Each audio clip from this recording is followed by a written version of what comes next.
Senhor esteja convosco. Ele está no meio de nós. Proclamação do Evangelho de Jesus Cristo, segundo Mateus. Glória a vós, Senhor. Naquele tempo, os discípulos de João aproximaram-se de Jesus e perguntaram: por que razão nós e os fariseus praticamos jejuns, mas os teus discípulos não?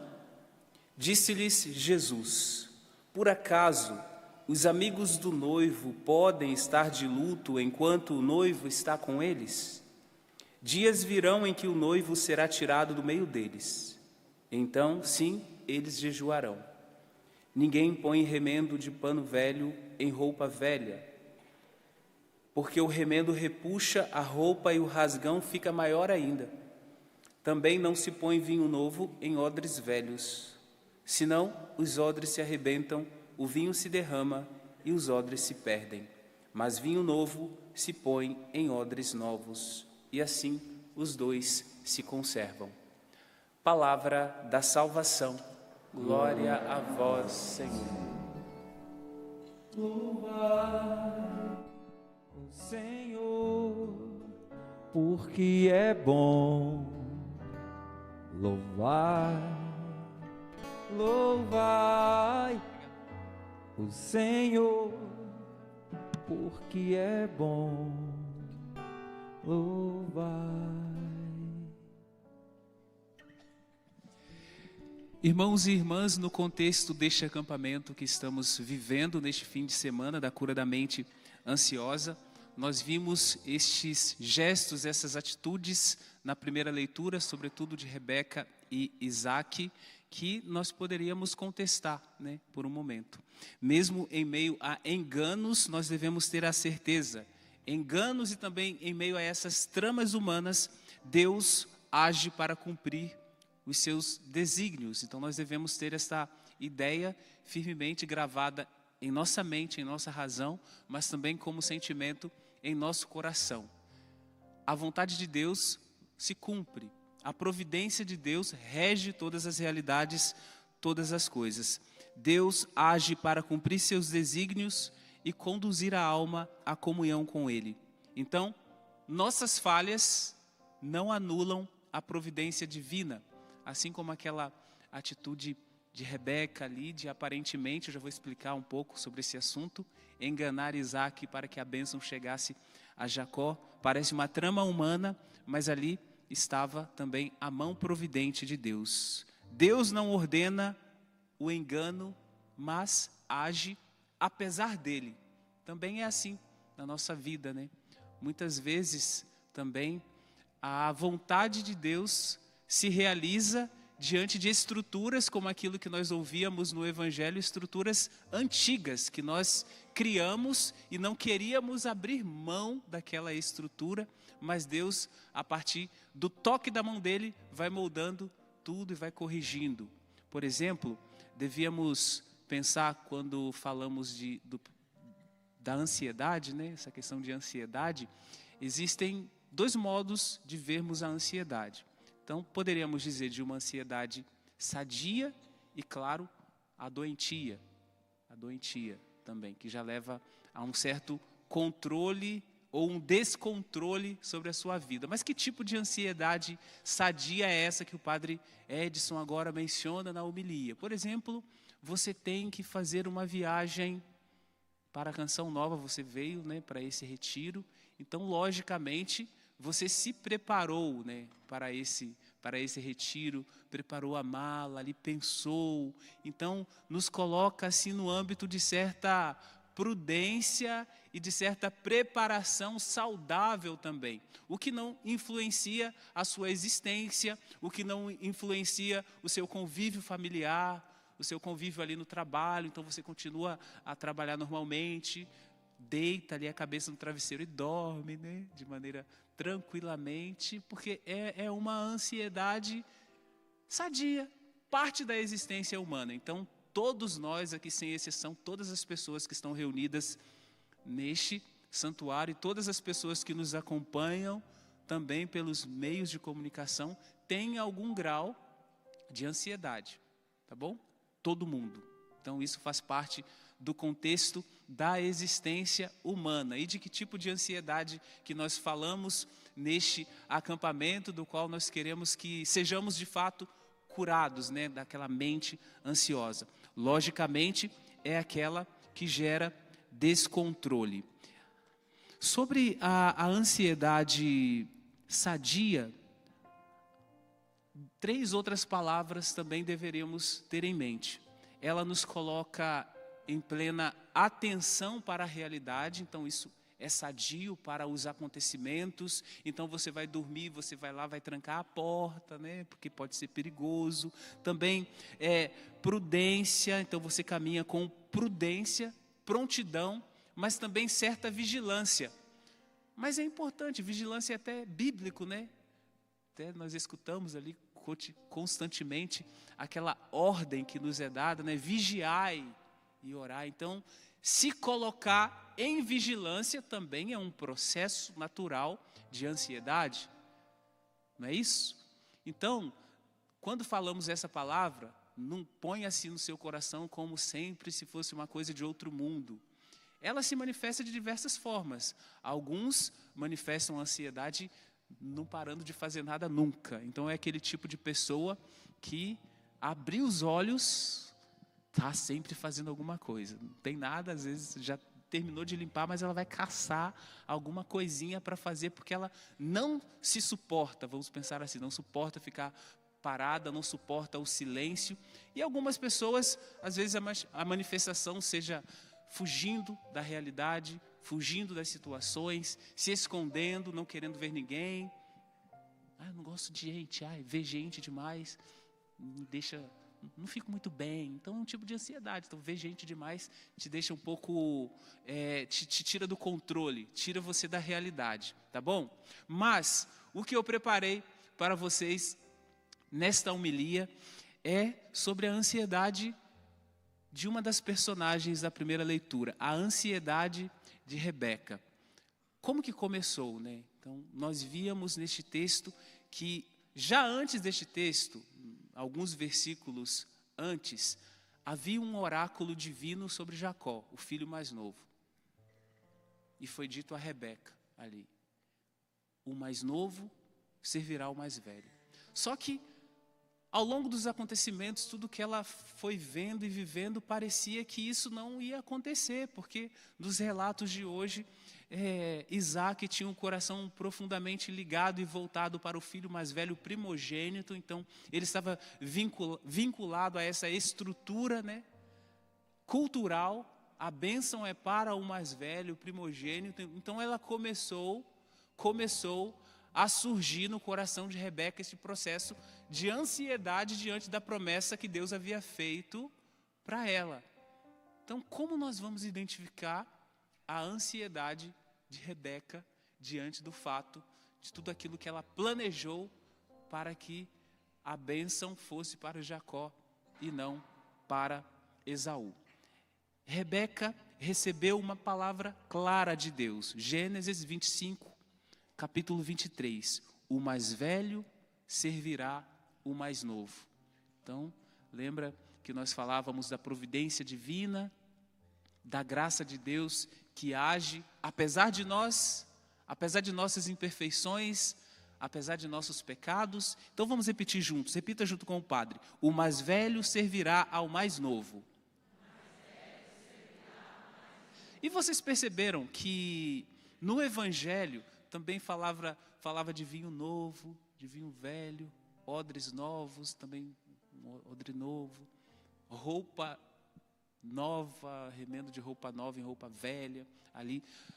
O contexto do Evangelho de São Mateus é para criticar as estruturas do tempo de Jesus, as estruturas ali farisaicas, as estruturas judaicas, que não se abriam ao novo, que era o Evangelho que Jesus anunciava, a boa notícia trazida por Jesus.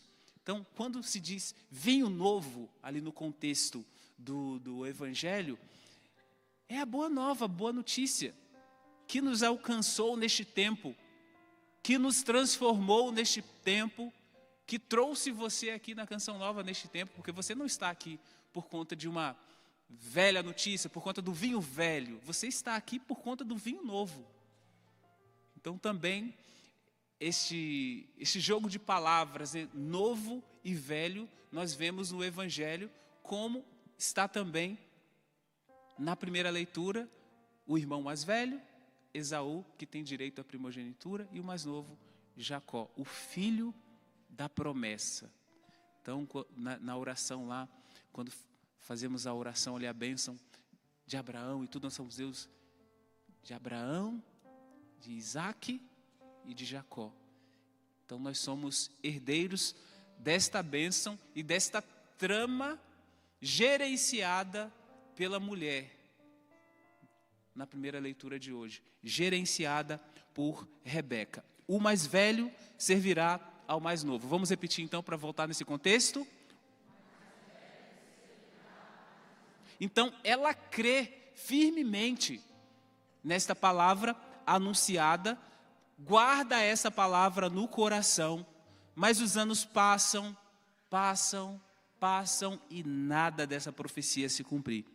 Então, ela ouve Isaac dizer que vai abençoar Esaú, que é o início do texto de hoje. Hoje foi uma primeira leitura um pouco longa, então tem muitos detalhes ali.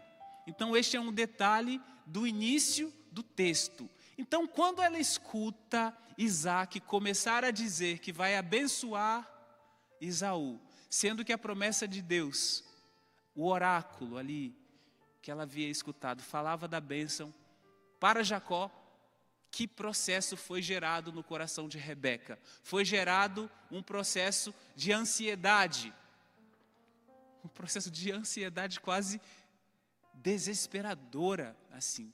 Porque, de certa forma, a ansiedade coloca em nós também um desejo de controlar a realidade, de controlar as situações, de controlar o tempo, mas esse desejo de controlar tudo, nós acabamos ficando descontrolados. Aí fica em pânico, aí paralisa, não consegue respirar, sai correndo, fica esbranquiçado, quer controlar tanto e fica descontrolado ou descontrolada. Então também Rebeca viveu, claro, em grau um pouco menor ali, iniciou-se um processo de ansiedade em Rebeca ali. Não é isso? Vocês conseguem perceber isso enquanto o padre fala ou não? Sim ou não? Ah, sim, né? Sim ou não? Sim. Porque agora, né, eu acho que a gente desenha e assim a gente consegue perceber. Então ela escuta Isaac dizendo, vou abençoar Esaú. Meu Deus. Mas não foi isso que Deus falou. Não foi isso que Deus falou. Como assim? Então, o primeiro passo é esse, ela escutou. Os anos passaram, ela escutou isso, e ela começa a ter uma reação muito estratégica e muito rápida também, quase que calculada ali, matemática. Ela ouve o plano de Isaac, planeja uma resposta, conduz Jacó ao local da bênção e assume o risco. Aí põe ali todos os sigilos, né? Põe os pelos ali na mão para ver se na hora que chegar ali na frente do pai ele não perceber. Então ele toca, de fato, sente que a mão parece ser de fato de Esaú, mas a voz parece de Jacó. Aqui ela age movida por fé? Então diríamos que sim, mas por uma forma de ansiedade no contexto do nosso acampamento controladora. Então ela quer controlar a situação, mas vejam, isso acontece também no nosso processo e na nossa vida de relacionamento com Deus, na nossa espiritualidade. Quantas vezes, ao invés de mantermos uma espiritualidade de comunhão com Deus, nós queremos viver uma espiritualidade onde eu controlo Deus. Ela já tinha escutado o oráculo, ela já tinha escutado a promessa, sabia que ia acontecer de alguma forma, mas Deus está demorando demais. Então ela se coloca como protagonista. Então aqui tem certo limite. Ela se coloca como protagonista e acima do que Deus havia revelado. Mas eu já dei um spoiler ali para vocês no início, dizendo, assim como o Papa Bento já falava, Deus sabe trabalhar com instrumentos insuficientes, mas Ele também sabe trabalhar e agir, apesar de não ordenar o engano, Ele age apesar dele. Então, vamos ver os próximos passos da Rebeca ansiosa e controladora. Ela toma nas próprias mãos a realização da promessa. Ela toma nas mãos a realização da promessa. Como se Deus precisasse de ajuda para cumprir a sua palavra. Quantas vezes nós também pensamos que Deus precisa de certa ajuda para realizar algo que você pediu?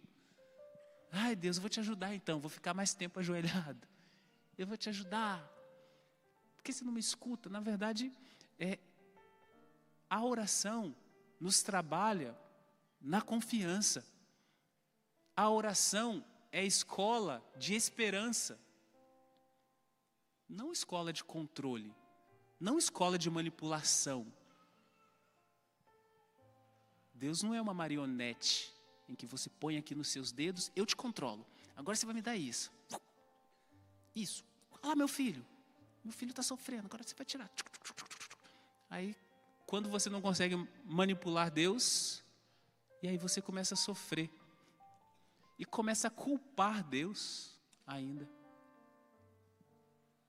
Porque a sua manipulação não funcionou. Parece-me que Rebeca também estava vivendo essa realidade. Deus precisava da ajuda dela para que a palavra se cumprisse. Bem, dentro do desespero e da ansiedade dela, era somente isso que ela tinha em mente. Então aqui vejam que em minha fala eu ressalto aspectos positivos, mas é claro que também tem alguns aspectos negativos deste processo ansioso de Rebeca na primeira leitura de hoje, neste texto que nós acabamos de escutar. Tá bom? Então, estão aqui mesclados as duas realidades. Então, vocês têm como tarefa fazer a separação aí. Isso aqui é positivo, isso aqui é negativo. Mas no final, a gente consegue arrematar tudo isso que nós estamos refletindo nesta tarde. Agora vamos pensar um pouco, como definição, falávamos no início ali da ansiedade, mas num sentido assim bem amplo, né, como uma definição ampla. O que é ansiedade? É uma resposta humana ao que ainda não aconteceu, mas poderia acontecer. Tá certo? Ainda não aconteceu, mas poderia acontecer. É uma resposta humana. E essa resposta humana, então ela pode ser sadia ou pode ser uma resposta humana doentia. Tá certo? A sadia surge com aquelas 3 palavras que falávamos no início da homilia também, nos coloca em estado de atenção, de vigilância, de prontidão, motiva ações prudentes e responsáveis. Por exemplo, agora vamos pensar Rebeca mais uma vez. Ela ouviu ali a palavra de Isaac, ela observou e ela interpretou. Então teve alguma dificuldade no processo da interpretação.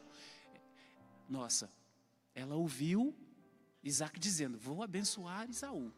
Então, o limite para a Rebeca entra aqui nesse processo da interpretação. Interpretou, decidiu proteger a promessa, como aí aqui nós poderíamos dar uma definição positiva também. Em seu desespero interior, em sua ansiedade interior, na verdade Rebeca agia por um excessivo zelo espiritual. Ela zelava pela palavra de Deus que escutou, apesar também nós, às vezes, enfiamos os pés, trocamos os pés ali pelas mãos, nos antecipamos, colocamos tudo a perder, estamos rezando, trabalhando pela conversão dos filhos, quando está quase tudo dando certo, a gente vai lá e chuta tudo, insiste, força demais, aí o cara retrai, porque às vezes nós queremos ser sujeitos, ser o sujeito da ação, mas é Deus que é o sujeito. Tá bom? Ansiedade, como esta resposta humana ao que poderia acontecer, mas que ainda não aconteceu. Então eu posso responder de maneira sadia ou maneira doentia, seja no matrimônio, na vida sacerdotal, na vocação também. Vocação também é um processo de muitas ansiedades, né? Tem também uma promessa, como teve a promessa para Rebeca, mas o cumprimento às vezes parece tão distante que também nós procuramos assim estratégias para ver se isso se cumpre de maneira mais rápida. Ansiedade doentia, quais são as características? Primeiramente, é compulsiva e controladora. Surge quando a mente não suporta o ainda não. Entendeu?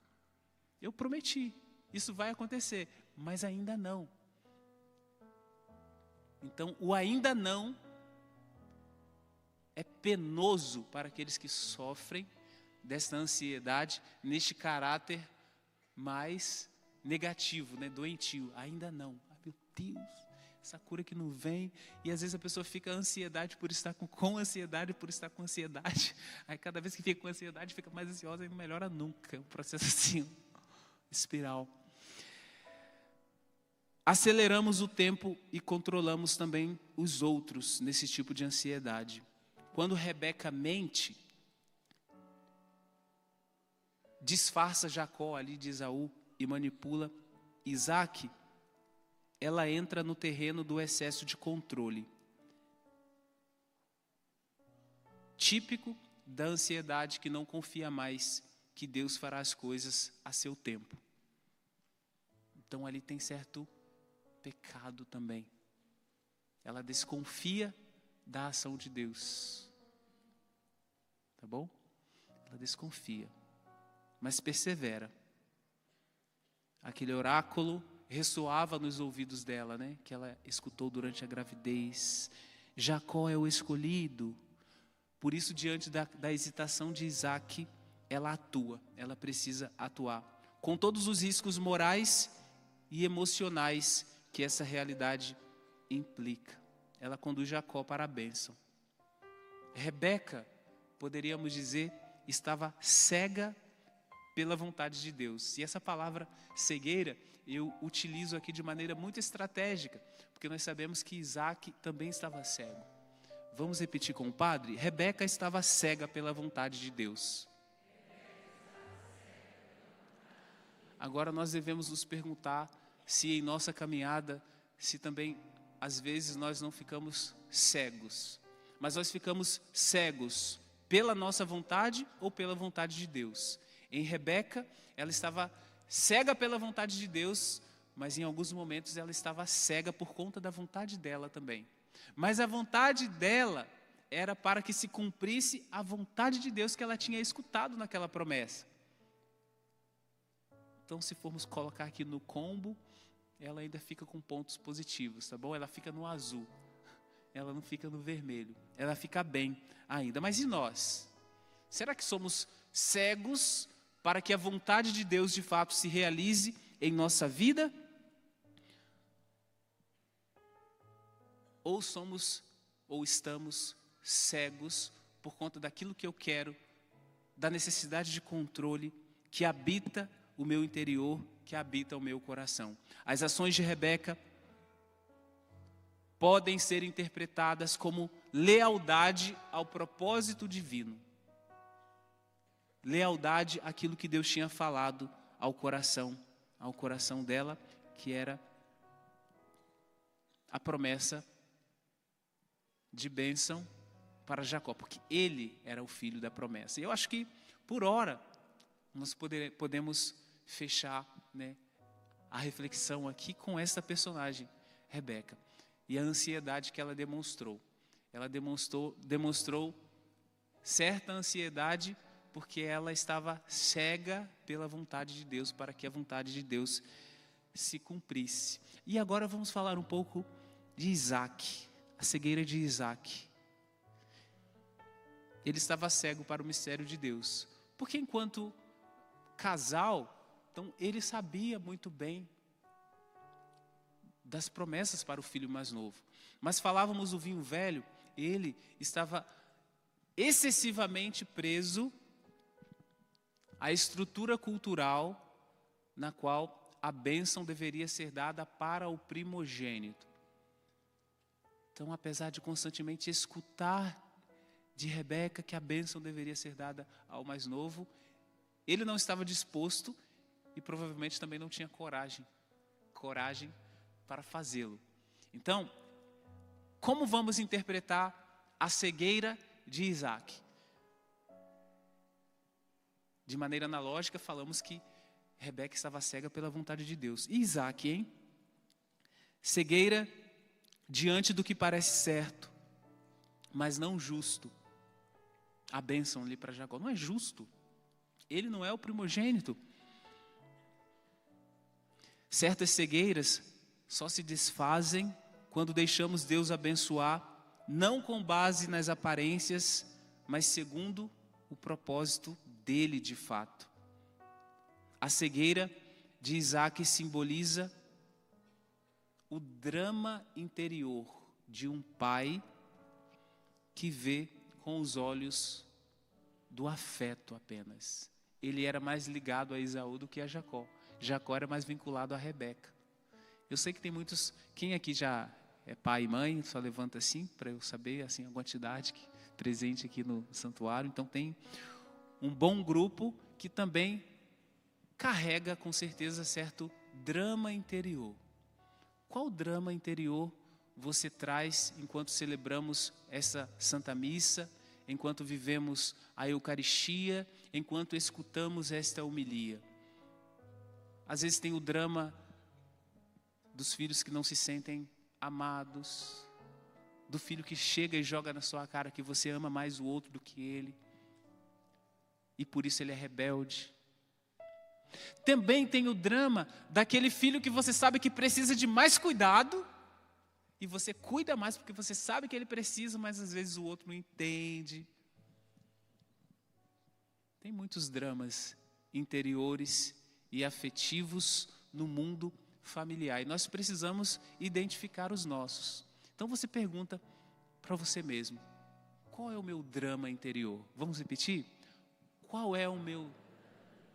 Um pouco mais forte? Então o drama de Isaac era um drama afetivo. Ele estava vinculado a Esaú muito mais do que a Jacó, apesar de saber da promessa referente ao filho mais novo. Um drama afetivo. Ele se apega também à tradição cultural, não consegue romper os odres velhos.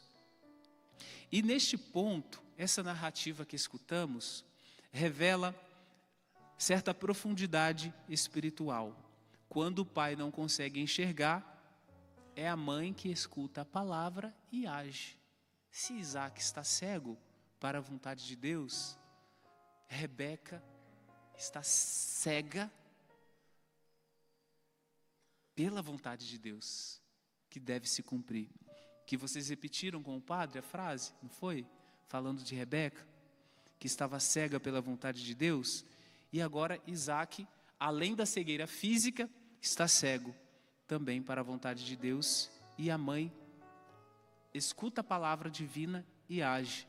Sabemos, né, que na nossa realidade aqui no Brasil, que por porcentagem, em grau bem maior assim, quem leva, né, o homem para a igreja é a mulher. Então tem muito mais mulheres na igreja, no mundo religioso, do que homens.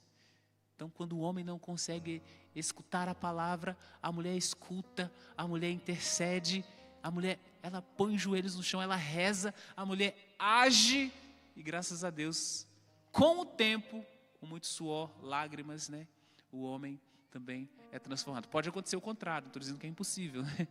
Acontece, mas em grau muito maior, assim, na proporção bem maior, são as mulheres que agem também como Rebeca agiu. Então, essa leitura neste sábado é muito providencial.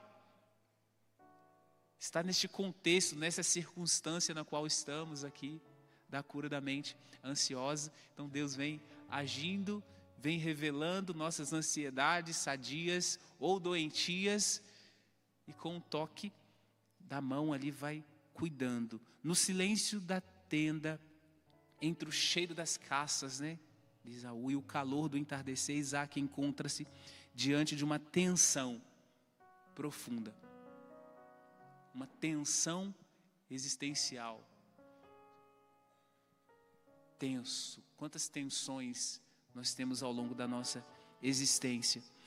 E diante de um dilema moral, de um pai dividido entre o filho, no qual ele ama, por afinidade natural, e aquele filho que Deus escolheu. Eu prefiro Esaú, mas Deus quer a bênção para Jacó. Então agora ele está aqui numa tensão, coitado. Eu não queria estar no lugar dele. Esaú, caçador forte, era o filho preferido. Talvez, agora aqui devemos pensar também, fazer uma análise psicológica das projeções que talvez Isaac fazia naquele momento, porque Esaú era o preferido, talvez porque representava tudo aquilo que Isaac já não era mais. Era vigoroso, independente, viril. E Jacó, por outro lado, era o filho discreto, mais ligado à mãe, mais contemplativo, um pouco diferente daquilo que Isaac esperava, mas ele era o eleito. Jacó era o eleito, conforme o oráculo de Deus a Rebeca. O mais velho servirá ao mais novo. Porque nós somos tentados, quando escutamos esse texto, a ficarmos apenas ali, nossa, mas ela está enganando, ela vai conseguir a bênção passando por mentira, por enganação, mas esquecemos que tinha um oráculo antes. Então, se lermos com a chave de leitura da revelação feita por Deus, tudo fica mais leve. Então não vamos fazer assim tantas análises apenas no contexto moral. O mais velho servirá o mais novo. Isaac, cego, toca Jacó e hesita e diz: a voz é de Jacó, mas as mãos são de Esaú. É o momento exato em que a cegueira espiritual e a crise moral se encontram. Isaac está entre duas verdades. A verdade dos sentidos, ali, as mãos, ele toca, o cheiro, e a verdade da voz, a identidade interior de Jacó. Então, nesse dilema, ele opta por confiar e entrega a bênção. Mas, na verdade, nós vamos entender que Isaac deu de doido ali, fez de sonso, porque no fundo, ele sabia que quem estava ali era Jacó, mas ele não queria se responsabilizar por aquilo. Ele não queria assumir o peso de ter que renunciar a uma estrutura antiga, cultural. É o primogênito que deve receber a bênção. Ele não quis assumir a responsabilidade de uma aparente injustiça. E ele abençoa. Ele se faz de sonso. Sua cegueira representa o dilema moral de um pai que se dividiu ali. Isaac possui uma parcialidade internalizada. E agora nós vamos tentar entender o que é isso. Parcialidade internalizada. Já que a ausência de clara percepção se reflete também nos seus julgamentos. Parcialidade internalizada é quando um afeto, uma preferência ou expectativa pessoal molda aqui a minha mente, ou consciente ou inconscientemente, o meu julgamento, mesmo diante de evidências contrárias. Então, qual que era a parcialidade internalizada de Esaú? De Isaac. Quem precisa receber a bênção é Esaú.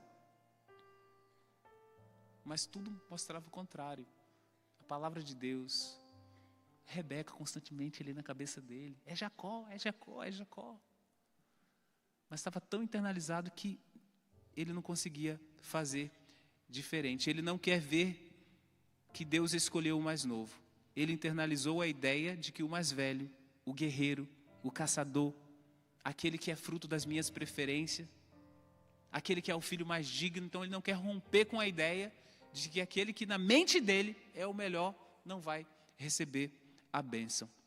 No contexto de Isaac abençoando Jacó, mesmo em dúvida, aqui nós compreendemos um rompimento dessa cegueira interior e aquele tipo de inclinação afetiva que ele tinha, mas que foi rompido. Interferiu no discernimento. E foi aí que Rebeca, já falei para vocês no início, teve que agir. Era também, irmãos e irmãs, uma cegueira espiritual, este não querer abençoar, uma incapacidade de perceber. Ele suspeitava fortemente de que deveria dar a bênção, mas fez a opção de não dar, né? Mas ali, diante de Jacó, que se apresentou ali como Esaú, ele abençoa. Eu vou abençoar meu filho Esaú. Mas no fundo, ele sabia que era Jacó. Porque a mulher agiu. Agora eu convido você, ainda assim, da forma que você está, diante de tantas palavras que refletimos, ao longo desse dia você ouviu talvez tantas vezes, tantas definições sobre ansiedade, mas vamos nos colocar neste ponto diante do projeto de Deus para cada um de nós. Projeto de felicidade, né? Projeto de reconstrução, projeto de vida nova, também a ação de Deus para a sua família, as promessas que você sabe que Deus fez, mas que tem demorado. Está demorando demais. As promessas que Deus fez para a sua vocação, mas que parece que as portas estão se fechando para você, tudo que você faz, todos os passos que você dá, não resolve, não se realiza. Então, é um momento de crescermos em confiança na revelação divina, muito mais do que o nosso desejo de controlar o tempo, muito mais do que o nosso desejo de controlar as circunstâncias, de controlar as situações. Vamos ficar de pé agora, com uma atitude de prontidão, quem sabe para que, como Rebeca, na leitura que escutamos, para que tenhamos sede da vontade de Deus, não cegueira. Ela ficou cega, que ela fez o que estava pela frente, o que podia fazer para que a vontade de Deus se realizasse. Mas o que nós queremos pedir ao final desta homilia é sede pela vontade de Deus. Repita assim com o Padre: Senhor, nesta tarde eu peço uma verdadeira sede por sua vontade em minha vida.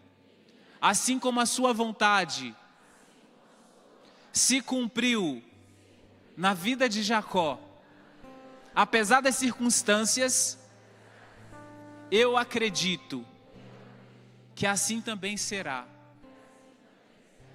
na minha vida.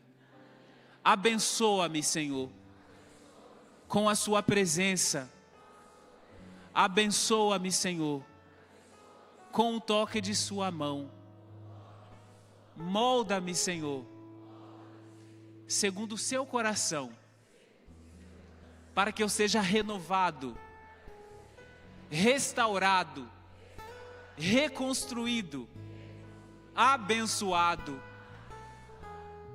Vamos cantar então, ao final desta homilia, permitindo que a ação de Deus nos insira em oração, nos insira neste clima de bênção que vimos na primeira leitura, mas que também nós somos alcançados. E a bênção do Senhor nos tira daquelas ansiedades que tiram o nosso controle, porque são doentias, não estão no âmbito daquelas sadias, que gera vigilância, prontidão, desejo de acertar, mas desejo de controle. E nesse desejo de controlar tudo, eu fico descontrolado.